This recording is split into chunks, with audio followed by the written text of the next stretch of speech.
लेते। Welcome back. परसों हमने जो टॉपिक स्टार्ट किया था उसका नाम था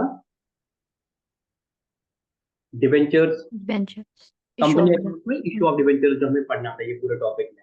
एट दैट मतलब हम सीखेंगे कि इशू ऑफ डिबेंचर वगैरह क्या अकाउंटिंग होगी। बट उसके लिए पहले जरूरी था कि हम डिबेंचर्स सीखते कि डिबेंचर्स क्या होता है। तो हमने डिबेंचर की डेफिनेशन पढ़ी थी। Debenture includes debenture stock, bonds और any other instrument which evidence a debt on the company and whether that instrument is constituting a charge on the asset of the company or not, मतलब वो secured है या unsecured है, उससे कोई फर्क नहीं पड़ेगा। दोनों केस में वो डिबेंचर रहेगा।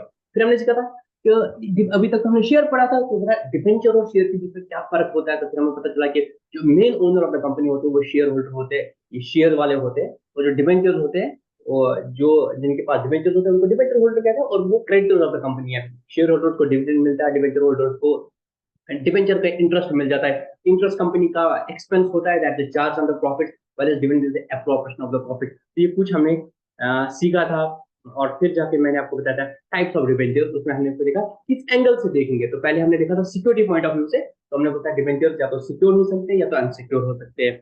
सिक्योर में भी फिर फिक्स चार्ज हो सकता है या फ्लोटिंग चार्ज हो सकता है। फिक्स मतलब पर्टिकुलर किसी एसेट के साथ है, एंड फ्लोटिंग मतलब ऑल द एसेट्स के साथ। उसके बाद फिर जाके हमने पढ़ा था दूसरा हमने पढ़ा था प्रायोरिटी पॉइंट ऑफ व्यू से। Now you said a debenture can be secured debenture, and then secure में भी फर्स्ट मॉर्टगेज है, सेकंड मॉर्टगेज है, वो भी टाइप हो सकता है। फिर हमने पढ़ा था कि कन्वर्टेबिलिटी के हिसाब से कि डिबेंचर कन्वर्टेबल है क्या नॉन कन्वर्टेबल। नॉन कन्वर्टेबल मतलब कि जब ये रिडीम होने जाएगा आपको कैश ही मिलेगा, और कन्वर्टेबल में आपको डिबेंचर का बदले कैश की जगह आपको शेयर्स भी मिल सकते हैं। फिर हमने देखा था कि कन्वर्टेबल में भी फुल्ली कन्वर्टेबल हो सकता है, पार्टली कन्वर्टेबल। फुल्ली कन्वर्टेबल मतलब पूरे डिबेंचर के बदले आपको कुछ शेयर्स ही मिलेंगे, कैश कुछ नहीं मिलेगा। पार्टली में आपको कुछ कैश मिलेगा और बाकी के अमाउंट के बरक्स आपको शेयर्स मिलेंगे। तो तीन तरह से हमने पढ़े थे इनके टाइप्स। आज फर्दर आगे बढ़ते हैं, और आई होप अभी तक आपको कोई डाउट नहीं है, ठीक है ना। जी सर। तो आज का टॉपिक स्टार्ट कर लेते हैं। हम्म। तो एक और पॉइंट है, उसको बोलते हैं रिकॉर्ड पॉइंट ऑफ व्यू से। हालांकि आपकी बुक में पहला दिया है, बट मैंने चाहा कि इसको मैं थोड़ा बाद में कराऊंगा। रिकॉर्ड पॉइंट ऑफ व्यू से कि कंपनी ने अपनी बुक्स में इनको कैसे रिकॉर्ड रखा है। उसमें दो तरह के डिबेंचर्स होते हैं। एक होते हैं उनको बोलते हैं रजिस्टर्ड डिबेंचर्स, रजिस्टर्ड डिबेंचर्स। दूसरा होता है उनको बोलते हैं बियरर डिबेंचर। क्या बोलते हैं? Bearer debenture. बेयरर। हाँ, बियरर डिबेंचर। शेयर के बारे में शायद मैं आपको बताना भूल गया हूँ कि जब कंपनी शेयर सर्टिफिकेट इशू कर लेती है किसी भी शेयर होल्डर को कि आपके इतने शेयर हमारे पास है, कंपनी एक रजिस्टर बनाती है। उसको बोलते हैं रजिस्टर ऑफ मेंबर्स, कि कंपनी के कौन कौन से मेंबर्स है और उनने कितने शेयर होल्ड कर लिए। सिमिलरली डिबेंचर्स में भी ऐसा हो सकता है कि कंपनी अपना एक रजिस्टर बनेगी, रजिस्टर ऑफ डिबेंचर डिबेंचर्स के। हमने कौन सी डिबेंचर इशू करनी है और किन डिबेंचर होल्डर्स को हमने इशू कर लिया है।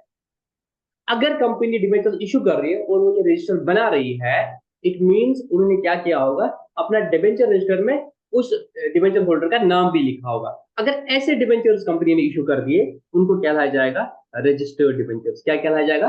Registered debentures. मतलब वो डिबेंचर्स जहां पे कंपनी डिबेंचर सर्टिफिकेट के ऊपर डिबेंचर होल्डर का नाम भी लिखती है कि किसको इशू कर दिया। लतीफ को डिबेंचर इशू किया तो डिबेंचर पे लतीफ का नाम भी आता है कि ये सर्टिफिकेट हम लतीफ को इशू कर रहे हैं, और लतीफ के इतने डिबेंचर्स, लतीफ ने हमारी कंपनी के इतने डिबेंचर्स कर दिए at the rate this much amount. और अपनी कंपनी में भी एक रिकॉर्ड रखते हैं, रजिस्टर रखते हैं, उसमें लिखते हैं लतीफ को हमने ये डिबेंचर सर्टिफिकेट इशू कर लिया है, इतना अमाउंट है, इशू कर लिया है। अगर ऐसा कुछ है तो उसको बोलते हैं रजिस्टर्ड डिबेंचर। दूसरा तरीके से भी बियरर डिबेंचर होता है। वहां पे वो क्या करते हैं, वो अपनी रजिस्टर में तो लिखते हैं हमने डिबेंचर इशू कर दिए, बट वो नाम नहीं लिखते। वो डिबेंचर सर्टिफिकेट नंबर लिखते हैं, सर्टिफिकेट नंबर जो भी होगा, ट्रिपल एक्स जो भी होगा, और अमाउंट लिखते हैं। बट जो डॉक्यूमेंट होते थे उसमें वो किसी बंदे का नाम नहीं लिखते हैं। तो जब किसी बंदे का नाम नहीं है तो उस डॉक्यूमेंट को हम बोलते हैं बियरर डॉक्यूमेंट। क्या आपने कभी सुना है अपनी जिंदगी में एक word bearer cheque and account पे चेक? हाँ, कभी सुना चेक है सर। देखिए, चेक। सुना है। चेक देखिए कभी घर पे।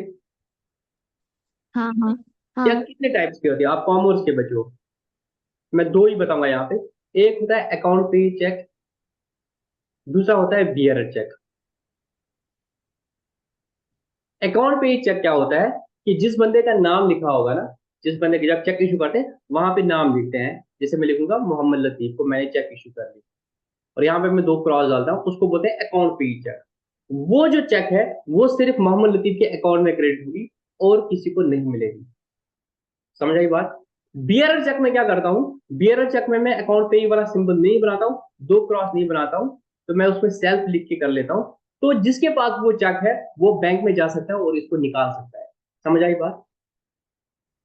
तो अगर आपने किसी किसी को बियरर चेक दे दी, तो वो अगर बैंक में जाएगा, खुद किसी और को भेजेगा, कैश निकालेगा, तो किसी को भी देंगे। बट अकाउंट पे चेक में सिर्फ उस बंदे को मिलेगा जिसका नाम लिखा होगा, और वो भी उसके अकाउंट में जाएगा, उसको कैश नहीं मिलेगा।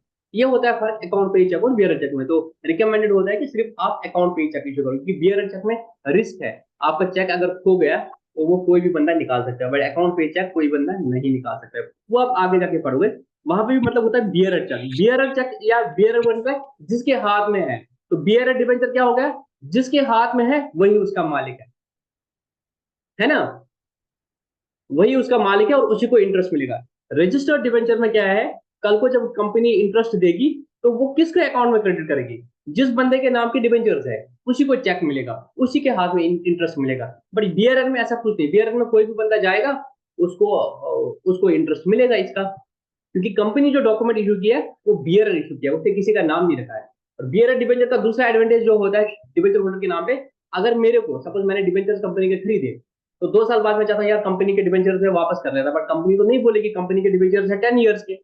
तो मैं क्या करूंगा, मैं चाहूंगा तो किसी और को बोलता हूँ ये मेरे डिबेंचर्स ले ले। अगर मेरे पास बियरर डिबेंचर है तो मेरे को कंपनी के पास जाने की जरूरत नहीं है, सीधे इस बंदे को बोलूंगा ये ले तू डिबेंचर्स रख ले, इस पे हर साल इंटरेस्ट आएगा, वो तो क्लेम करने जाना, और लास्ट में 10 साल बाद तो कंपनी के पास सर्टिफिकेट है ना, वो तेरे को अपने पैसे दे देंगे वापस।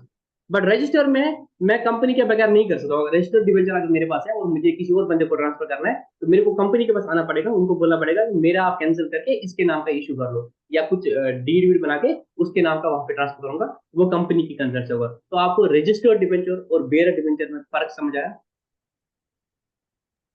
जी सर। जी सर। मैं दोबारा बताता हूँ, एक बियरर डिबेंचर जब कंपनी इशू करती है तो उस सर्टिफिकेट में वो किसी बंदे का नाम नहीं लिखती है, तो जिस बंदे के पास whosoever bears that debenture is the owner of that debenture certificate, कल को उसी को इंटरेस्ट मिलेगा। और उसकी एडवांटेज क्या है, उसको अगर किसी को बेचना होगा तो उसको कंपनी के पास आने की जरूरत नहीं है। रजिस्टर्ड डिबेंचर्स में क्या होता है, कंपनी अपने रजिस्टर में बंदे का नाम भी लिखती है किसको इशू कर दिया, और उस डिबेंचर सर्टिफिकेट पे भी नाम लिखती है। कल को उस बंदे को अगर किसी को बेचना होगा तो उसको कंपनी के पास आने की जरूरत पड़ेगी, और इंटरेस्ट भी लेना होगा तो उसी को मिलेगा, किसी और को नहीं मिलेगा। समझ आई बात? अब जी सर। लास्ट टाइप है हमारा इसमें परमानेंस के हिसाब से, ये हमारा उधर भी था, परमानेंस के हिसाब से था। डिबेंचर जो है वो रिडीमेबल हो सकता है और इरिडीमेबल हो सकता है। रिडीमेबल डिबेंचर का मतलब क्या है कि कंपनी को एक टाइम रखना पड़ेगा, चाहे 5 साल 10 साल जितना भी होगा, उस साल बाद कंपनी को क्या करना पड़ेगा, इसको रिडीम करना पड़ेगा, बाय बैक करना पड़ेगा। बट अगर कंपनी इरिडीमेबल डिबेंचर यूज करेगी, यहाँ पे क्या रहेगा, परमानेंट रहेगा, इसमें कोई नो बायबैक, इसमें बायबैक नहीं होगा। हमने प्रेफरेंस शेयर में भी पढ़ा था कि प्रेफरेंस शेयर जो होते हैं वो रिडीमेबल होते हैं या इरिडीमेबल होते हैं। रिडीमेबल मतलब 5 साल 10 साल 15 साल जितने टाइम बाद कंपनी को एक ना एक प्रेफरेंस शेयर होल्डर को अपने पैसे वापस देने पड़ेंगे और इन शेयर्स को बाय बैक करना पड़ेगा। बट फिर हमने पढ़ा था कि company irredeemable debentures issue, irredeemable preference shares issue नहीं कर सकती है, और रिडीमेबल प्रेफरेंस शेयर्स वो जो करेगी उसमें मैक्सिमम ड्यूरेशन 20 ईयर्स है। बट जहां तक डिवेंचर्स की बात है, कंपनीज एक्ट मेरी नॉलेज के हिसाब से साइलेंट है, इसके बारे में कंपनीज एक्ट कुछ नहीं बोलता है। फिर भी तुम लोग कंपनीज एक्ट में एक बार गूगल करके देख लेना कि डिबेंचर्स इरिडीमेबल कंपनी इशू कर सकते हैं या नहीं। मेरे हिसाब से कर सकते हैं, मैंने कहीं मना नहीं देखा, बट प्रेफरेंस शेयर्स में मना कर दिया, प्रेफरेंस शेयर में वो नहीं कर सकते इरिडीमेबल प्रेफरेंस शेयर इशू। ठीक है, समझ आया? तो मुझे ओके बताओ, सर। अभी हमने थ्योरी के 2 जी क्वेश्चन, सर। अगर आपको एग्जाम में आएगा तो आपको करना आएगा, what is the difference between share and debenture. अगर ऐसा क्वेश्चन आएगा तो क्या आपको ये क्वेश्चन एग्जाम में करना आएगा, जी sir. What are the different types of जी डिबेंचर, सर। क्या आपको ये क्वेश्चन करना आ जाएगा? जी तो सर। ये 2 क्वेश्चन आपको थ्योरी पॉइंट ऑफ व्यू से एग्जाम में जी आएगा। सर। ठीक है, अब एक छोटा सा कंसेप्ट है, वो बहुत सिंपल कंसेप्ट है। सर रिडीमेबल और एक बार कीजिए रिपीट। बेटा हमने प्रेफरेंस शेयर भी पढ़ा था, उसमें हमने पढ़ा था कि प्रेफरेंस शेयर जो होते हैं वो दो तरह के होते हैं, रिडीमेबल और इरिडीमेबल। तो इसी तरीके से डिबेंचर्स भी दो तरह के होते हैं, रिडीमेबल या इरिडीमेबल। रिडीमेबल का मतलब क्या है, जो रिडीम होने वाला हो। रिडीम का मैंने आपको बताया, रिडीम का मतलब क्या होता है, बाय बैक। रिडीम का मतलब होता है बाय बैक। आज क्या हो गया, आज Y0 है। आज Y0 में क्या हो गया, मतलब आज की डेट में कंपनी ने क्या कर दिया, डिबेंचर इशू कर दिया है ना, डिबेंचर इशू कर दिया। ये कंपनी है, ये डिबेंचर होल्डर है, इसने इसको क्या दिया, डिबेंचर दे दिया और इसने इसको कैश दे दिया। रिडीमेबल डिबेंचर का मतलब क्या होगा, 5 साल 10 साल बाद, जितने भी टाइम की डिबेंचर्स है, सपोज 10 साल बाद कंपनी क्या करेगी, और शेयर ये डिबेंचर होल्डर क्या करेगा, डिबेंचर होल्डर इसको वापस देगा डिबेंचर, और ये इसको वापस देगी कैश। ये बाई बैक करेगी, कंपनी क्या करेगी, इन डिबेंचर्स को बाई बैक करेगी, कैंसिल करेगी, वापस लेगी डिबेंचर होल्डर से और उसको कैश देगी। तो यहाँ पे क्या हो गया, उन्होंने उन डिबेंचर्स को रिडीम कर लिया। क्या किया, रिडीम किया, बाय बैक कर लिया, डिबेंचर होल्डर को अपना पैसा वापस दिया, अपनी लाइबिलिटी खत्म कर दी। बट अगर इरिडीमेबल डिबेंचर है, उसमें क्या होगा, ये ट्रांजेक्शन तो होगी कि डिबेंचर इशू करेंगे, बट वहां पे वो डिबेंचर होल्डर को वापस वो अपना मेन पैसा नहीं देगी। समझ आई बात। Yes sir. उसको बोलते हैं इरिडीमेबल, कि मतलब वो रिडीम नहीं होगा, वो बायबैक नहीं होगा, वो आपने 100 रुपया कंपनी को दिया, वो कंपनी को ही रहेगा। बट उसमें आप बोलोगे आपको एडवांटेज होगा, यहाँ पे जो रिडीमेबल डिबेंचर होगा इसमें इंटरेस्ट रेट कम होगा और इसमें इंटरेस्ट रेट ज्यादा होगा, ताकि वो with the pace of time interest rate से कंपनसेट हो जाएगा वो एक्स्ट्रा 100 रुपया। समझ आई बात। सर और कंपनीज एक्ट के हिसाब से इरिडीमेबल हम इशू नहीं कर सकते। इरिडीमेबल हम प्रेफरेंस शेयर नहीं कर सकते, प्रेफरेंस शेयर के लिए मना था। डिबेंचर के लिए मुझे भी चेक करना पड़ेगा अभी, बट मेरी नॉलेज जो है, मुझे भी देखना पड़ेगा, 5-6 साल हो गए मुझे ये एक्ट पड़े हुए, तो मेरे हिसाब से डिबेंचर में कोई ये पाबंदी नहीं थी, डिबेंचर आप इरिडीमेबल इशू कर सकते हो। बट स्टिल मैं भी कंपनी एक्ट देखूंगा, आप भी एक बार कंपनी एक्ट देख लेना, मेरे हिसाब से कोई इसमें रिस्ट्रिक्शन नहीं है। बट यस, प्रेफरेंस शेयर में रिस्ट्रिक्शन है, प्रेफरेंस शेयर आप इरिडीमेबल नहीं कर सकते, मेरे हिसाब से डिबेंचर में साइलेंट है। ठीक है। Okay sir. एक और छोटा सा कंसेप्ट है, उसका नाम है कूपन रेट। आप लोगों ने अगर पढ़ा तो मुझे कोई बताएगा कूपन रेट क्या होता है। सर ये fixed rate of interest. Sir interest rate on जो डिबेंचर होगा वो उसका कूपन रेट कहलाएगा। हमने प्रेफरेंस शेयर के बारे में भी देखा था कि प्रेफरेंस शेयर के साथ में ही लगाया जाता है डिविडेंड का percentage, 12% preference share, 13% preference share, 10%। That was the interest, that was the dividend rate on those. But debenture में क्या मिलता है, इंटरेस्ट। तो एक डिबेंचर जो आप इशू करोगे वो डिपेंड करेगा, कंपनी को डिफरेंट टाइप्स पर डिफरेंट डिबेंचर इशू कर सकते हैं, क्योंकि डिबेंचर ऐसा नहीं है कि आपको रजिस्टर करना पड़ता है कंपनी एक्ट में। मतलब जैसे हमने ऑथराइज कैपिटल बोला था कि आपकी ऑथराइज कैपिटल कितनी होगी, इक्विटी शेयर्स कितने होंगे, प्रेफरेंस शेयर्स कितने होंगे, और प्रेफरेंस शेयर्स कितने परसेंटेज के होंगे, ये आपको पहले ही बताना पड़ता है। बट डिबेंचर्स में ऐसा नहीं है, डिबेंचर्स आप मार्केट के हिसाब से देखो। आज की डेट में अगर इंटरेस्ट रेट ज्यादा है तो आप जब डिबेंचर्स इशू करोगे तो आपको ज्यादा रेट के डिबेंचर्स इशू करने पड़ेंगे। अगर मार्केट में इंटरेस्ट रेट कम है तो आप कम रेट के भी डिबेंचर्स इशू करोगे। मेकिंग सेंस और नॉट। अगर मार्केट में मुझे बताओ, आप बैंक में पैसा रख रहे हो अभी, और आज की डेट में बैंक एफडी पे आपको मिलता है 6% इंटरेस्ट, तो जब कंपनी बोलेगी कि मैं डिबेंचर इशू करूंगी तो कंपनी को 6% से ऊपर ऊपर रखना पड़ेगा ना, 6 से कम तो रखेगी नहीं है। अगर ये बोलेगी कि मैं 6 से कम दूंगी आपको इंटरेस्ट, तो लोग इनके पास क्यों रखेंगे, वो बैंक में रखेंगे। मेक सेंस और नॉट। तो ये कितना परसेंट होगा, ये अभी कंपनी मतलब पहले ही नहीं बोल सकती, जब इनकॉर्पोरेट जब इशू निकालेगी तब ये बोलेगी कि जैसे आज इंडियन ऑयल ने हमने डिबेंचर इशू कर दिए, तो आज हमने डिबेंचर इशू किया 8.5%, क्योंकि पता है आज मार्केट में रेट ज्यादा है। अगर मार्केट में रेट बहुत कम होता तो हम भी 5-5.5% डिबेंचर इशू कर लेते। और मैंने जो डिबेंचर इशू किए उसके सामने मैं बताऊंगा कि इन डिबेंचर में कितना इंटरेस्ट रेट होगा, that will be called as coupon rate of those debenture. समझ आई बात। तो जो डिबेंचर मैंने इशू कर लिए उसके साथ ही मैं बोलूंगा डिबेंचर होल्डर के इस इन डिबेंचर्स में आपको कितना इंटरेस्ट मिलेगा, जो वो परसेंटेज होगा, that will be called as coupon rate. तो क्या आपको कूपन रेट समझ आ गया, जी समझ सर। आया बेटा नहीं। जी सर आया। अब एक छोटा सा और कंसेप्ट है, उसका नाम होता है जीरो कूपन बॉन्ड। क्या नाम है, जीरो कूपन बॉन्ड। आपको इसको मैथमेटिकली अभी नहीं करना है ना, इसको टैक्सेशन में आपको पढ़ना है, वो आप इंशाल्लाह जब आप सीए करोगे तब आप पढ़ोगे। बट अभी आपको छोटा सा concept theoretical point of view से पढ़ना है, जीरो कूपन बॉन्ड। देखो बॉन्ड के बारे में हमने पढ़ा था, बॉन्ड बोलो या डिबेंचर बोलो बात एक ही है। कंपनी कोई डॉक्यूमेंट इशू करती है जिसमें लिखा होता है कि आपको इतना इंटरेस्ट मिलेगा, या वो कंपनी का डेट कहलाया जाता है ना। यहाँ तक समझ आता है। कंपनी एक डॉक्यूमेंट इशू करती है जिसके बदले वो लोगों से पैसा लेती है, और वो कंपनी की लायबिलिटी होती है जो कंपनी पे करेगी, जो भी होगा। कूपन आपने अभी समझा, कूपन का मतलब क्या होता है? कूपन रेट आपने समझा ना, जिसमें हाँ। Interest rate. और जीरो कूपन का मतलब क्या हो गया? नो, जिसमें कोई इंटरेस्ट ना हो। Zero interest. ये मतलब निकला, मतलब इस पे कोई इंटरेस्ट नहीं थे। मुझे बता, आज की दुनिया डेट में कोई ऐसा पागल होगा जो किसी कंपनी को अपना ₹1,00,000 देगी और बोलेगी कोई बात नहीं, आप रख लो ये हमारा ₹1,00,000, आप मुझे कोई इंटरेस्ट ना दो, जब मर्जी हो जाएगी तब वापस देना? कोई बंदा ऐसा करेगा? ये पंजस बोई जमा इंसान वजू, तो ऐसे कंपनी को देगा कोई? ना। तो बट जीरो कूपन बॉन्ड होता है, और मैं बोलूंगा आपको जीरो कूपन बॉन्ड लोग खरीदते हैं। तो कैसे कमाते होंगे ये लोग जो जीरो कूपन बॉन्ड खरीदते हैं? आपने थ्योरी पढ़ ली? हाँ सर, ये इनको ये ना डिस्काउंट पे देते हैं ये। किसने ये पढ़ा? मैंने सर, ये इनको डिस्काउंट पे देते हैं, लेकिन जो इनके अकाउंट में जाता है ना एज रजिस्टर होता है, मगर अगर फेस वैल्यू होगा ना 100 रुपीज, तो ये हाँ। इनको बोलेंगे कि हम आपको 80 का ही देंगे, लेकिन हम्म। इनके अकाउंट में जो जाएगा ना, इनके नाम का जो लिखा जाएगा ना, वो 100 का बराबर होगा। हाँ, मतलब सपोज मैंने 5 साल के डिबेंचर इशू किए, Y0 पे मैं उनसे ₹80 दूंगा, और Y5 पे मैं इसको ₹100 दूंगा। तो उसका फायदा क्या हो गया? मैं कोई इंटरेस्ट नहीं दे रहा हूँ, बट अगर देखोगे मैं इंटरेस्ट दे रहा हूँ। मैं उस पर कोई इंटरेस्ट रेट नहीं रख रहा हूँ ना, बट मैं उनको क्या कर रहा हूँ, डिस्काउंट पे इशू करता हूँ। इन दिस केस, सही बोला बच्ची ने, डिस्काउंट पे डिबेंचर इशू किए जाते हैं।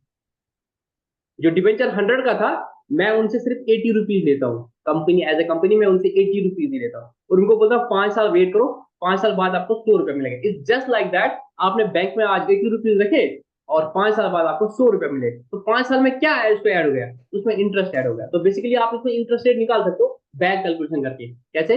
Amount equal to principal 1 + r raise power n, है ना? अगर आपको निकालना होगा इसमें रेट ऑफ इंटरेस्ट कितना है, तो आप बोलोगे अमाउंट। अमाउंट क्या हो गया? 100 आपको मिलेगा आज के 80 रुपए से, 1 + r रेज टू पावर 5। फिर ये इधर जाएगा, 100 ÷ 80 equal to 1 + r raise to power 5। फिर इसको आप मैथमेटिकल करें तो वो आपको निकल जाएगा फॉर्मूला, कितना इस पे रेट ऑफ इंटरेस्ट निकल जाएगा। मतलब 5 साल में आपका जो ₹80 है वो ₹100 बन रहा है, तो वो कितना इंटरेस्ट बनेगा तो आपको निकल जाएगा। आपको उसमें नहीं जाना है। द पॉइंट आउट एरिया जो हो जाता है, जीरो कूपन बॉन्ड में कोई भी रेट ऑफ इंटरेस्ट नहीं लगा होता उसके साथ, डिबेंचर के साथ। बट इसमें यही होता है, जब आप डिबेंचर इशू करते हो, आप उनको बहुत डिस्काउंट पे इशू कर देते हो, तो उस वक्त डिबेंचर होल्डर को कम पैसा देना पड़ता है। और जब रिडीम हो जाएगा ये ऑब्वियसली, क्योंकि इसमें तो तभी पैसा मिलेगा, रिडम्पशन के वक्त जो उसकी फेस वैल्यू होगी 100, उतना उनको मिलेगा। समझ आई बात? जी सर। चलो, अब एक और मतलब अभी आज भी हमारा थ्योरी रहेगा, कल इंशाल्लाह हम कोशिश करेंगे मेन चैप्टर पे, या तो आज ही कोशिश करेंगे इंशाल्लाह। अभी इनफैक्ट मैंने आपको शायद बोला भी था, डिबेंचर्स को आप बैलेंस शीट में कैसे दिखाते हो, ये एक अच्छा सा इंपॉर्टेंट पॉइंट है जिसको आपको समझना पड़ेगा। इसमें एक इंपॉर्टेंट चीज है जो आपको समझना पड़ेगा।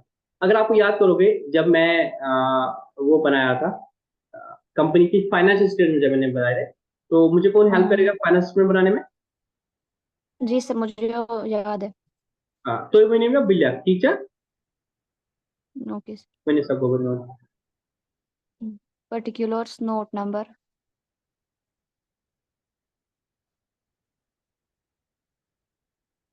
बुक से नहीं देखना बेटा, ठीक है ना? पर्टिकुलर्स, सर नहीं, मुझे ऐसे प्रैक्टिस करके याद हो गए। नोट हाँ, नंबर। नोट नंबर, फिर अमाउंट। तो यहाँ पे क्या था सबसे पहले? Equity equity and liabilities. And liabilities. Liabilities. Liability का मतलब क्या होता है? कर्जा। नहीं, obligation, होता है लाइबिलिटी।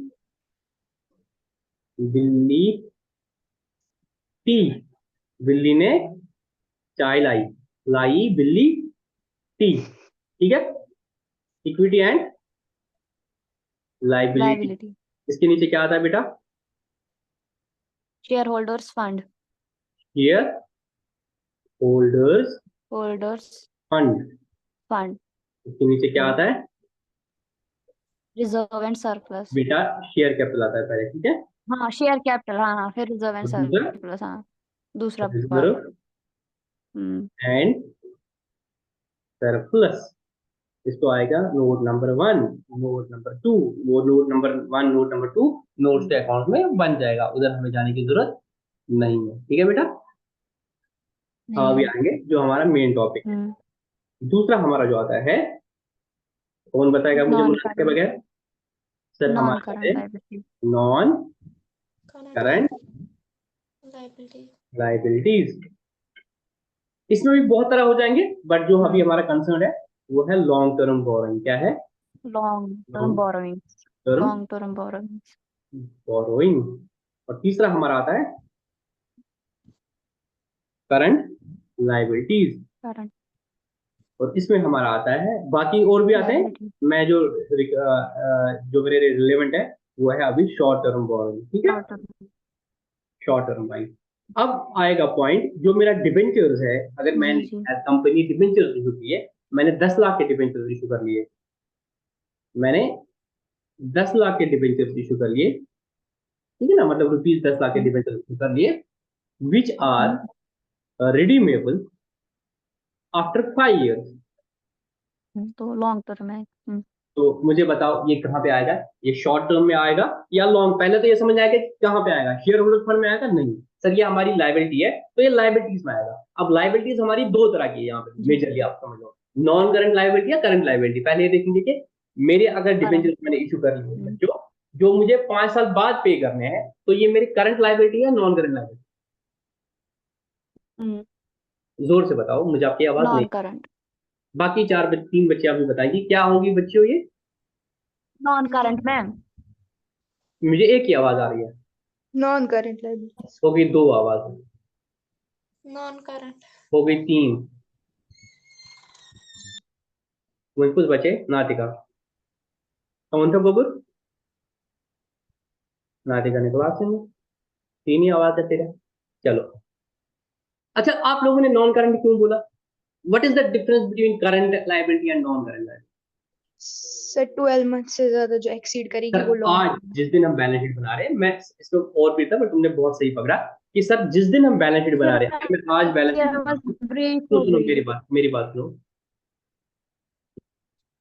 सपोज अगर मैं 31/3/2023 को बैलेंस शीट बना रहा हूँ, मेरी आवाज आ रही है ना?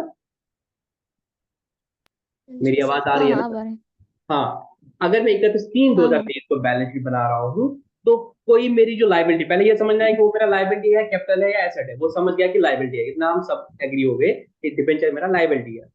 Now the important point is कि ये जो डिबेंचर है मुझे मुझे कब पे करने हैं? अगर ये मुझे नेक्स्ट 12 मंथ्स में पे करना है तो ये मेरा करंट लाइबिलिटी हो जाता है, और अगर मुझे 12 मंथ के बाद पे करना है हाँ हाँ। तो ये मेरा हो गया नॉन करंट लाइबिलिटी। तो नॉन करंट। बहुत अच्छा बोला कि सर ये हमारा जो है ये यहाँ पे आएगा, नॉन करंट लाइबिलिटी में आएगा। ठीक है, और नॉन करंट लाइबिलिटी में ये मेरी क्या है? लॉन्ग टर्म बोरोइंग है ना, ये मैंने पैसा लिया है बेसिकली, तो ये मेरा लॉन्ग टर्म बोरोइंग में आता है। क्या आएगा?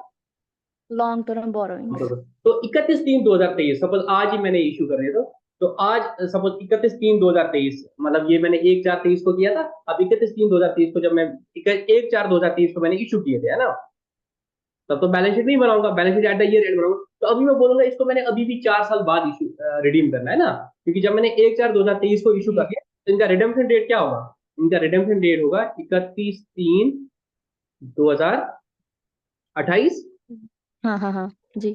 2028 इस दिन मुझे इनको पे करना है ना। हाँ अब मुझे बताओ 31/3/2023 को मैं क्या दिखाऊंगा इसको? Non current liability. 31/3/2024 को क्या दिखाऊंगा मैं इनको? Non current liability. इकतीस तीन दो जी। हजार पच्चीस को क्या दिखाऊंगा मैं इनको? Non current liability. 31/3/2026 को क्या दिखाऊंगा मैं? Non current non liability. Current. 31/3/2027 को मुझे बताओ बच्चों, ये नॉन करंट लाइबिलिटी होगा कि अब ये करंट लाइबिलिटी होगा? अब सर देखो, उस अब मुझे पे। 12 मंथ्स पे करना है, ये मुझे 31/3/2028 को पे करना है, मतलब जो मैं नेक्स्ट बैलेंस शीट बनाऊंगा उसको पहले पहले पे करना है। जब जी। 2027 है, अब तो इसको 12 महीने से कम कम रहा ना, 12 महीने से ज्यादा तो नहीं रहा, उसी साल तो मुझे पे करना ना। है कि नहीं? तो ये तो करंट बन जाएगा। जो लास्ट हाँ। ईयर होगा, जिस साल ये रिडीम होने वाले, मतलब जो आप बैलेंस शीट बना रहे हो लास्ट वाली, कि अब नेक्स्ट 1 ईयर में ये रिडीम होने वाला है, उस साल ये क्या बनेगा? उस साल में इनको नॉन करंट से हटा के करंट में दिखाऊंगा। समझ जी। आई बात? ये बात जो आप बच्चों को आज समझ आई, ये सीए के बच्चों को भी समझ नहीं आती है आसानी। आपको अच्छे से समझ आया कि भाई मेरे जो, अगर आपको कोई सर क्वेश्चन, उस दिन आप कितना अमाउंट लोगे? बेटा 10 लाख रुपए मेरी लाइबिलिटी है ना, मैं 10 लाख को पे करना है ना। लेकिन वो तो हमने 5 साल के बाद करना है कि इंटरवल्स में करना है कि 1 साल में नहीं, कि मैंने पांच बोला ना साल कि मैंने इधर नहीं बोला ना वो चीज, मैंने इंस्टॉलमेंट में क्या कहा, मैंने बोला these are to be redeemed after 5 years, मतलब आफ्टर 5 years में लमसम में 5 साल में पे, अच्छा अच्छा अच्छा। इंस्टॉलमेंट में नहीं करना है। फिर मैं क्वेश्चन वैसे बनाता है सर कि अगर ऐसा होता कि विद इन 5 ईयर। मैं उस पे भी आता हूँ, मैं उस पे भी आता हूँ, तो मैं केस बनाता हूँ ना, केस को समझ के करेंगे। बट इधर मैंने सिंपली बोला था 5 साल बाद रिडीम करने, और मैंने डेट भी बोली थी आपको, डेट ऑफ रिडीम में दिक्कत है। बट अब आपको समझ आ बहुत सिंपली। अगर आपको कोई बंदा कल को पूछेगा मुझे बताओ डिबेंचर जो है वो लॉन्ग टर्म में आएगा या शॉर्ट टर्म में आएगा, तो आप उनको क्वेश्चन बोलोगे कि डिबेंचर्स अगर 1 साल के बाद है वो लॉन्ग टर्म आएंगे, बट जिस साल वो रिडीम होने वाले उस वक्त वो करंट लाइबिलिटी में आएंगे, और उस साल वो करंट लाइबिलिटी में शॉर्ट टर्म बोरोइंग में आएंगे। समझ आई बात? जिस साल रिडीम होने वाले। अब मैं जी। दूसरा केस बताता हूँ। मैंने 10 लाख के डिबेंचर इशू कर दिए जो मुझे 5 साल में रिडीम होने हैं। 5 साल में कैसे रिडीम होने हैं? हर साल एवरी ईयर मुझे 2 लाख रिडीम करना है।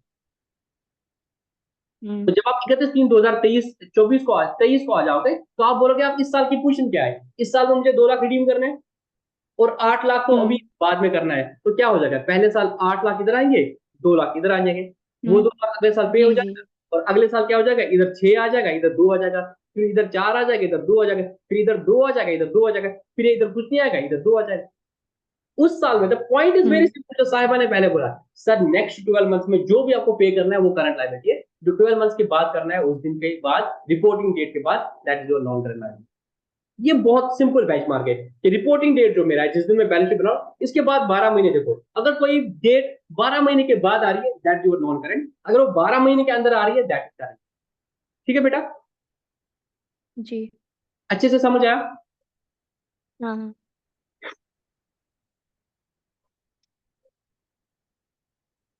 आज हम एक सिंपल सा क्वेश्चन करेंगे, उसको मुझे आगे से दिखाना है बहुत।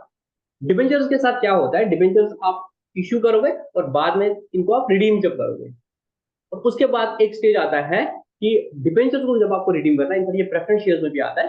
प्रेफरेंस शेयर में आपको उतना डिटेल में था नहीं, redemption of preference share I think आपके सिलेबस में नहीं था redemption of preference shares, but yes it is there. जब आप आगे जाओगे सीए में तो आप रिडेम्पशन ऑफ प्रेफरेंस शेयर्स पढ़ोगे, चाहे प्रेफरेंस शेयर का रिडेम्पशन हो या डिबेंचर्स का रिडेम्पशन हो, वहां पे पिक्चर में आता है कंपनीज एक्ट। वो बोलता है यू हैव टू एंश्योर कि हर साल अपने प्रॉफिट से आप कुछ पैसा निकाल के ट्रांसफर करो किसी जगह, ताकि कल को जब आपको ये डिबेंचर्स को रिडीम करना है आपके पास उतना पैसा रहे।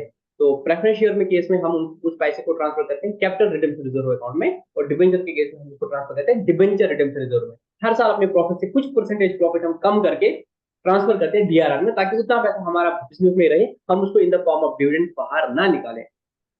That is a separate thing. वो जब हम इंशाल्लाह मेरा जो नेक्स्ट टॉपिक होगा रिडेम्पशन ऑफ डिबेंचर्स, शायद आपके सिलेबस में है redemption of debentures, just let me check. हाँ, तो उस वक्त मैं आपको वो डीआरआर वाला कंसेप्ट बता दूंगा। अब ये बहुत सिंपल फोकस करेंगे सिर्फ इशू ऑफ डिबेंचर्स पे। अभी मैं सिंपल फोकस करूंगा इशू ऑफ डिबेंचर्स पे, कुछ मुश्किल नहीं होने वाला। मैं एक सिंपल सा क्वेश्चन होगा इशू ऑफ डिबेंचर्स, पहले हम फॉर कैश पढ़ेंगे।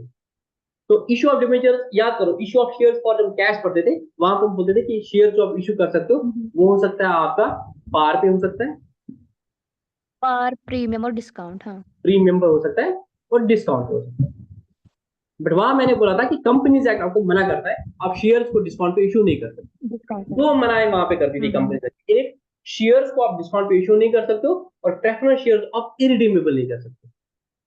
बट यहाँ पे वो दोनों मेरे हिसाब से वो दोनों दोनों इन द सेंस मैं बोलता हूँ, डिबेंचर्स भी आप रिडीमेबल इशू कर सकते हो और डिबेंचर्स भी आप डिस्काउंट पे इशू कर सकते हो। ठीक है, अब मुझे बताओ जब हम शेयर्स को इशू करते थे पार पे तो हम एंट्री क्या करते थे?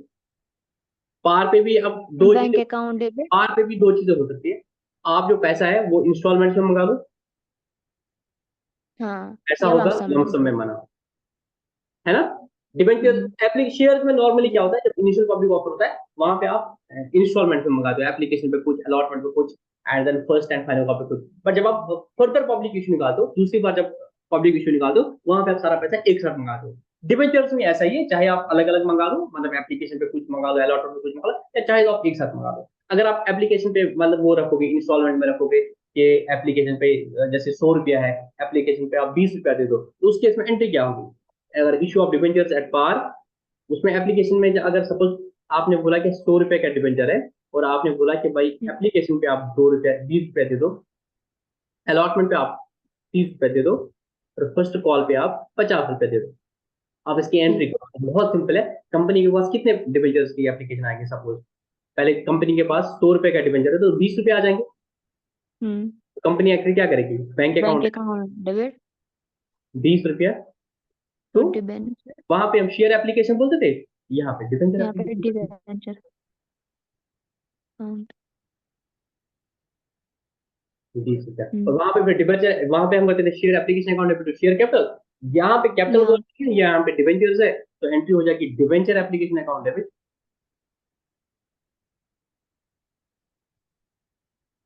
20। तो जितना इस डिबेंचर पे रेट ऑफ इंटरेस्ट होगा, सपोज 10% डिबेंचर है तो 10% डिबेंचर। यहाँ पे डिबेंचर कैपिटल नहीं लिखते, सिर्फ लिखते हैं जो डिबेंचर होगा वो लिखते हैं, और उस पर रेट ऑफ इंटरेस्ट लिखते हैं 20 रुपया। शेयर कैपिटल लिखते थे क्योंकि वो कैपिटल होती है, debentures is not a capital, यहाँ पे डिबेंचर कैपिटल नहीं लिखते, सिर्फ खाली लिखते हैं तो 10% डिबेंचर। ठीक है, ये एप्लीकेशन का हो गया। जी जी और उसके बाद अलॉटमेंट की एंट्री क्या होगी? शेयर नहीं बेटा, debenture debenture allotment, debenture allotment debenture account. Allotment account debit 30 हाँ हाँ, टू 10% डिबेंचर। ठीक है ना, तो 10% डिबेंचर अकाउंट। 30। और फिर क्या होगा? आपके पास पैसे आएंगे तो एंट्री हो जाएगी bank bank account account debit to debenture allotment account to debenture allotment 30। उसके बाद क्या होगा? Account. Debenture first and final call account debit हाँ 50 10% डिबेंचर अकाउंट। 10% डिबेंचर। 10% डिबेंचर कहाँ पे जाएगा? बैलेंस शीट में, लाइबिलिटी में, नॉन करंट लाइबिलिटी में 50। और जब पैसा आएगा तो एंट्री हो जाएगी बैंक अकाउंट डेबिट तो debenture first and final call 50। Simple. अगर लमसम में आप एक ही बार पैसा मंगाओ तो सर एंट्री करो, अगर आप लमसम में पैसा मंगाओ तो सीधे एंट्री हो जाएगी bank account debit to account debenture to application debenture application and allotment account. And allotment 100, और debenture application and allotment account debit 100 to 10% debentures 100। किसी का डाउट है? कोई बच्ची कोई क्वेश्चन पूछ रही है? साहिबा आपको कोई डाउट था? No sir. किसी का भी कोई डाउट नहीं है? ये था अगर नो आप सर, डिबेंचर्स को इशू करते हो एट पार। कुछ मुश्किल था यहाँ पे? सर कोई मुश्किल नहीं है, नो बहुत सर। सिंपल। जहां जहां पे शेयर था वहां हमारा डिबेंचर आएगा, शेयर के साथ फिर हम शेयर कैपिटल लिखते थे, यहाँ पे शेयर कैपिटल डिबेंचर कैपिटल नहीं लिखा है, बट यहाँ पे डिबेंचर के साथ जो रेट ऑफ इंटरेस्ट होगा वो लिखना पड़ेगा। बिकॉज ऐसा हो सकता है आप दो तरह के डिबेंचर इशू करोगे। आज आपने 9% इंटरेस्ट वाले डिबेंचर इशू किए, 2 साल बाद 3 साल बाद आपने 10% डिबेंचर इशू कर दिए, तो जब आपकी लॉन्ग टर्म बोरिंग होगी वहां पे दो तरह के डिबेंचर दिखेंगे, 9% डिबेंचर्स कितने हैं और 10% डिबेंचर्स कितने हैं। तो किस कैपिटल में जाएगा? तो आपको हेड बनाना पड़ेगा। जब आप सॉफ्टवेयर में अकाउंटिंग करते हो तो आपको हेड्स क्रिएट करने पड़ेंगे, तो यहाँ पे लिखना पड़ेगा। डिबेंचर करोगे तो वो उसमें भी जा सकता है 10% वाले में, तो आपको 9% का अलग हेड बनाना पड़ेगा, 10% का अलग हेड बनाएंगे। तो द सिंपल फंडा इज जितने परसेंट इंटरेस्ट है वो इसमें साथ में रखोगे, जो शेयर में नहीं रखते थे, है ना, बट प्रेफरेंस शेयर में रखते थे। समझ आई बात बच्चों? जी सर। और बैलेंस शीट में ये फिर मेरा लॉन्ग टर्म बोरोइंग में आएगा। ठीक है बच्चों? हाँ हाँ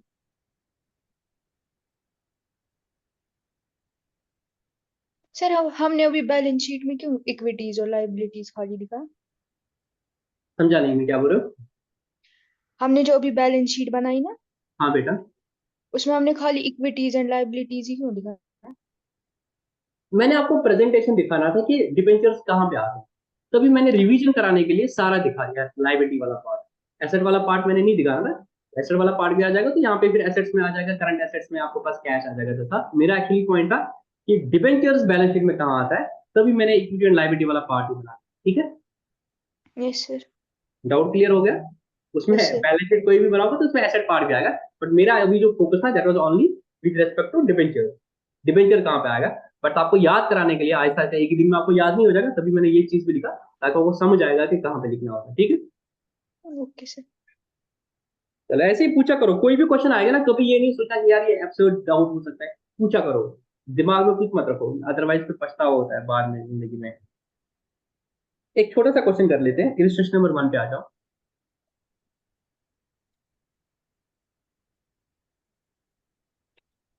आगे आप लोग इलस्ट्रेशन नंबर 1 पे। जी sir. Progressive company issued 40,000 10% debentures. 40,000 is the number. 40,000 मतलब number of debentures. 40,000. 10% debentures मतलब the rate of interest on these debentures is 10% rate of interest. of rupees 100 each. That is the sir face value. Sir मुझे 12,000 लिखा है। कोई दिक्कत नहीं है, मेरे पास जो क्वेश्चन है प्रोग्रेस लिमिट का वो 40,000 है, तो 40,000 10% debentures of rupees 100 each. इसमें अगर समझोगे आप 40,000 is the number of debentures, 10% is the rate of interest, interest. and 100 rupees is the face value. At par, और क्या इश्यू क्या किया?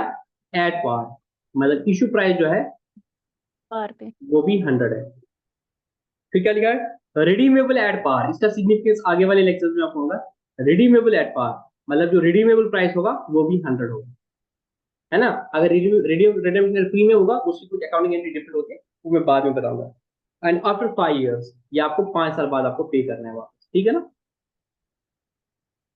पेएबल क्या है? 71 application and the balance on allotment. तो डिबेंचर्स फुली सब्सक्राइब हो गए थे, ऑल मिनिमल रिसीव्ड आपको एंट्री करनी है। सबसे पहले मुझे बताओ बच्चों क्या होगा? सर हमारे बैंक में ना पैसे आ जाए, बैंक अकाउंट डेबिट, तो डिबेंचर एप्लीकेशन बच्चा कितना आ जाएगा हमारा? सर 40,000 शेयर पे हमें एप्लीकेशन पे 70 रुपए के हिसाब से आ जाएगा, ठीक है। तो बैंक में हमारे आएंगे 28 लाख रुपए, और उसको मैं ट्रांसफर करूंगा डिबेंचर एप्लीकेशन। अब पूरा चला पता कि भाई जितने डिबेंचर इशू किए थे उतना का ही सब्सक्रिप्शन हो गया, तो सबको मैं अलॉट करूंगा, तो एंट्री हो जाएगी debenture application account debit 28 lakh तो 10% डिबेंचर, ठीक है बच्चों, तो 10% डिबेंचर्स 28 लाख, ठीक है। ये एप्लीकेशन की एंट्री हो गई। अब मैं अलॉटमेंट की एंट्री करूंगा। अलॉटमेंट में पहले ही मैं एंट्री करूंगा डिबेंचर अलॉटमेंट अकाउंट डेबिट। अब कितना बच्चा मंगाऊंगा मैं? 100 रुपया मंगा लिया, अब कितना मंगाना है? वो 30 रुपया मंगाना है। 3 4 12, तो 12 लाख रुपीज मंगाऊंगा मैं, तो 10% डिबेंचर्स 12 लाख। तो मेरे पास जब पैसा आएगा तो एंट्री हो डिबेंचर जाएगी bank account debit bank 12 lakh account debit तो debenture allotment debenture allotment account. 12, ठीक है। You are required to prepare the journal entry and the balance sheet. अब मुझे बैलेंस शीट बनानी है। आप देखो बच्चों यहाँ पे पूरी बैलेंस शीट बनानी है, तो एसेट साइड पे आएगा और लायबिलिटी साइड पे आएगा। चलो जल्दी जल्दी मुझे बताओ। अब सिर्फ आपको एक्स्ट्रा दिखाना है, पूरी बैलेंस शीट नहीं दिखानी है, अबाउट ट्रांजैक्शन की दिखानी है, तो मैं इक्विटी वाला पार्ट हटा सकता हूँ, ठीक है ना। मैं शेयर होल्डर वाला पार्ट में हटा सकता हूँ, मेरे को कोई जरूरत नहीं। और आज से हम आदत डालेंगे, ये एक और कॉलम ऐड कर देंगे ताकि आपको पूरा याद रहेगा कि कंपनीज को बैलेंस शीट बनती है उनको प्रीवियस फिगर भी दिखानी पड़ती है, ठीक है ना। तो क्या आपका आ गया पर्टिकुलर, यहाँ पे आएगा नोट नंबर, ये आपका आएगा करंट ईयर, ये आपका आएगा प्रीवियस ईयर, यहाँ पे आएगा इक्विटी एंड लायबिलिटी। बट मुझे सिर्फ इन्हीं का दिखाना है, तो मैं सीधे आ जाऊंगा इस पे, मैं आ जाऊंगा नॉन करंट लायबिलिटी पे। नॉन करंट लायबिलिटीज मैं नंबर नहीं लिखूंगा क्योंकि मुझे आगे का हालांकि एक ही नंबर होगा। लायबिलिटी नॉन करंट लायबिलिटी, और नॉन करंट लायबिलिटी के अंदर आएगा लॉन्ग टर्म बोरोइंग, ठीक है। लॉन्ग टर्म बोरोइंग का नॉर्मली नोट बनेगा, मैं इसको नोट नंबर 1 करूंगा। तो यहाँ पे जो फिगर आएगी वो 40 लाख आएगी, ठीक है। तो फिर और कुछ नहीं आएगा यहाँ पे, तो यहाँ पे मैं टोटल करूंगा, इस साल का टोटल जो आएगा वो 40 लाख आएगा। एसेट्स में मेरा जो आएगा, एसेट साइड में मेरा आएगा, एसेट में मेरा करंट एसेट आएंगे, करंट एसेट में मेरा आएगा करंट कैश और कैश इक्विवेलेंट वारंट, ये मेरा आएगा नोट नंबर 2 40 लाख, ठीक है। कैश एंड इसका भी जब मैं टोटल करूंगा कैश क्या आएगा 40 लाख। अब लॉन्ग टर्म बोरोइंग में क्या है, मेरा डिबेंचर है, बैंक से लोन है, क्या है, वो मुझे नोट में आना पड़ेगा। वो मैं नॉर्मली यहाँ नहीं दिखाता हूँ, आपकी बुक में यहाँ दिखाया वो गलत है, वो यहाँ पे नहीं दिखी, एक्शन मच मार है कि वो आपको कहाँ पे दिखाना पड़ेगा, नोट्स पे अकाउंट में।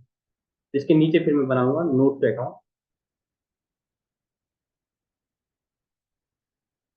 Notes to account number 1 long term borrowing, ठीक है ना।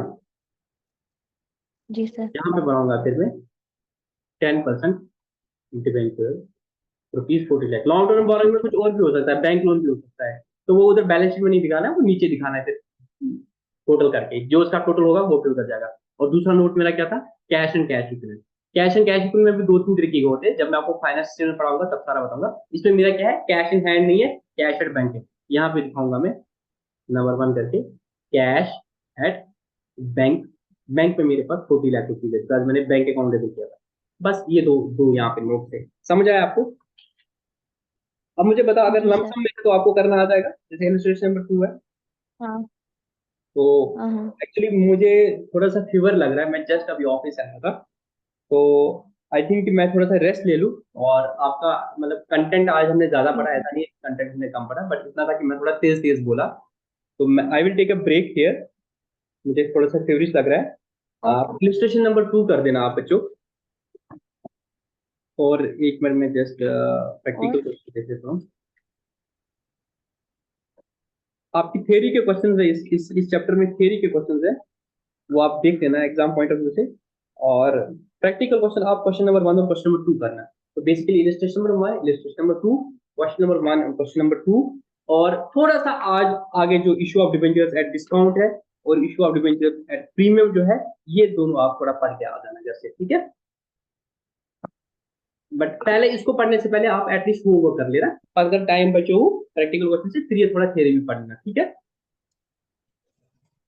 किसी को कोई डाउट यहाँ तक? सर आपने बोला ना कि ये हम नहीं दिखा सकते बैलेंस शीट में 10% डिबेंचर। हाँ बताओ, पूरा क्वेश्चन बताओ। सर क्यों नहीं दिखा सकते? नहीं, दिखाना तो है, ये तो दिखा दिया ना लॉन्ग टर्म वाले। मेरा पॉइंट है कि जो हमें कंपनीज एक्ट में फॉर्मेट दिया ना, उसी फॉर्मेट के हिसाब से हमें नॉन करंट लायबिलिटीज के अंदर जो लॉन्ग टर्म बोरोइंग है उसका नोट बनाना है, नोट नंबर 1 जैसे बनेगा यहाँ पे। और उसका लॉन्ग टर्म बोरोइंग में जितने भी होंगे, जैसे एक है डिबेंचर से मेरा, हो सकता है मैंने बैंक से टर्म लोन लिया है या मैंने कुछ और बोरोइंग्स की है, वो जो सारी बोरोइंग्स है वो यहाँ पे मच मारनी थी, डिबेंचर तिलकुनी थी, लोन तिलकुनी थी, यहाँ पे ऐसा नहीं करना है। इन सब का जो भी होगा बेसिस, वो आपको नीचे दिखाना है नोट्स में। नोट्स में आपने दिखा दिया 10% डिबेंचर, उसका अमाउंट बैलेंस शीट में ही आएगा, ऑब्वियसली फिगर है तो वो तो बैलेंस शीट में आएगी। बट बैलेंस शीट में जो प्रेजेंटेशन हमें बोला गया है, वो वहां पे बोला है कि लॉन्ग टर्म बोरिंग करके हेड आ जाएगा, वो आपको दिखाना है। उसके अंदर अंदर क्या है वो आप नीचे दिखा दो, नोट्स पे अकाउंट उसमें मत दिखाओ। समझ आई बात मेरी, मैं क्या बोल रहा हूँ कि यस नहीं सर आया? आया समझ। सर आया समझ। क्या समझ, मतलब मन को बोलूँ। सर मतलब ये जो नेट फिगर हमारी होगी, मतलब कि जैसे लोन हमारे लिया बारोड, सर ये हमें फिगर हाँ, दिखानी है बैलेंस शीट में, लेकिन जो मतलब लॉन्ग ये टर्म बोरोइंग हमें हो सकता है एक से ज्यादा हो, उन सबका आपको नोट्स टू अकाउंट में अलग अलग करके दिखाओ क्या है क्या है, सारा टोटल करके इधर दिखाओ। जैसे शेयर कैपिटल के बारे में, शेयर कैपिटल में आपका क्या हो सकता है, इक्विटी भी हो सकता है, प्रेफरेंस भी हो सकता है, वो आपको बैलेंस शीट में नहीं दिखाना है। इक्विटी प्रेफरेंस वहां पे सिर्फ शेयर कैपिटल आएगा, उसके अंदर क्या क्या है वो उधर आएगा। रिजर्व एंड सरप्लस का खाली नाम रिजर्व एंड सरप्लस आएगा, नोट नंबर 2 आएगा। रिजर्व एंड सरप्लस जितने भी आपके हैं, प्रॉफिट एंड लॉस है आपका, जनरल रिजर्व है, कैपिटल रिजर्व है, सिक्योरिटीज प्रीमियम रिजर्व है, रिडेम्पशन रिवैल्यूएशन रिजर्व है, सीआरआर है, डीआरआर है, उन सब का टोटल करके आप बता दो नीचे। रिजर्व सरप्लस का सारे दिखा दो क्या कितना है, उसका टोटल करो, total figure will come in the balance sheet under the head reserve surplus. But reserve surplus में आपका securities premium reserve, that is वो सारी चीजें तुमसे क्या पे मच इन द पास गवां बैलेंस शीट वो से शुभ ने कि कंपनी के पास 100 टाइप ऑफ चीजें होती है, वो आप सारे बैलेंस शीट में दिखाओ। आपके मेजर मेजर हेड्स है, उन हेड्स के फिर आप नोट्स बनाओगे। इंशाल्लाह मैंने एक बार दिखा भी दी थी आपको रिलायंस की बैलेंस शीट, और जब हम ये मेरे पास ये वो टॉपिक आ जाएगा फाइनेंस स्टेटमेंट वाला टॉपिक, तो मुझे आपको पूरा कराना है, तब मैं आपको प्रैक्टिकल एग्जांपल फिर कंपनी की कोई बैलेंस शीट दिखाऊंगा, उसको सारा कोरिलेट कराऊंगा कि किसका क्या मतलब है, तब आपको ये और अच्छे तरीके से समझ आएगा। फिलहाल के लिए इतना ही, और किसी का कोई डाउट? No sir. चलो, मैं I will take a break. Good night, अल्लाह हाफिज़। जी सर। अल्लाह हाफिज।